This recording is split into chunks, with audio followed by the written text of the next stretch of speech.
Chapter 246. The Water Temple.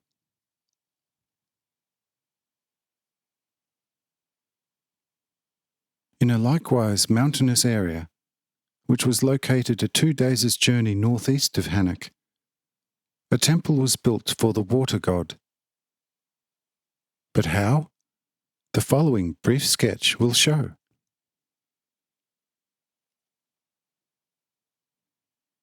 In the said area, which was enclosed by steep mountains all around, there was a very large lake, which had a circumference of 30 miles or 60 hours' journey.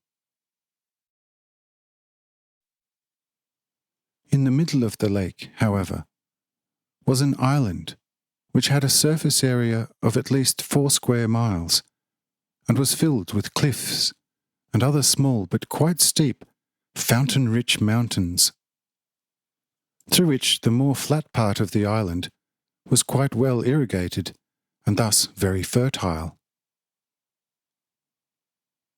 This island was chosen by the water gods, and they built in the centre of it a very attractive castle around which a broad moat was drawn, which received its water from 100 artificially spouting fountains. In the middle of this quadrangular castle, a majestic open temple was built, in which there was standing in a large shell carved out of stone a colossal water dragon, which, however, was not made out of stone, but artfully crafted from an alloy of copper sheet mixed with gold. On the back of the dragon rode a colossal man figure, which was made from the same materials, which, driven by an inner, very simple mechanism, continually turned its head back and forth, and from time to time raised its right hand. As often as this figure raised its hand, a powerful jet of water shot about 12 fathoms high into the air from a pipe mounted on top of the circular roof of the temple, which was for the stupid people, of course, a most wonderfully surprising spectacle. There were still a lot of other artistic waterworks built here, and the whole island was in time littered with all kinds of spouting fountains. To describe them all in detail would require an entire book. So let's move on to the main issue. Annually, 12 festivals were dedicated to the water god, and whoever wanted to dig a well anywhere in the kingdom of Hanoch had to first sacrifice to the water god. Whenever one washed himself, he had to think of the water god and set aside a small offer every 7 days.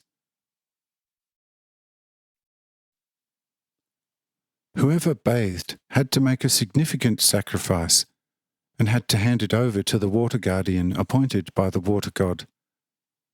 Otherwise, he could not count on any luck in the water.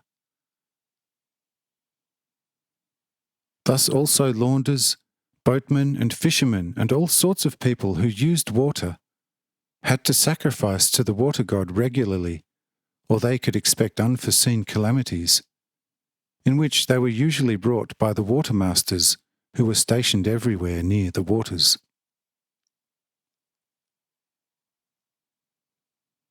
To ensure that all the people of the Hanoch kingdom were willing to make such sacrifices, 12 festivals were held on this island, as already mentioned. During these festivals, the lake was teeming with all kinds of watercraft. The pilgrims sailed back and forth. On the island there were also a lot of inns where the guests were milked and deceived as much as possible, and also the priestly fishermen and boatmen of this lake had a good income. Although everyone was transported to the island for free, he had to pay substantially more for the return trip.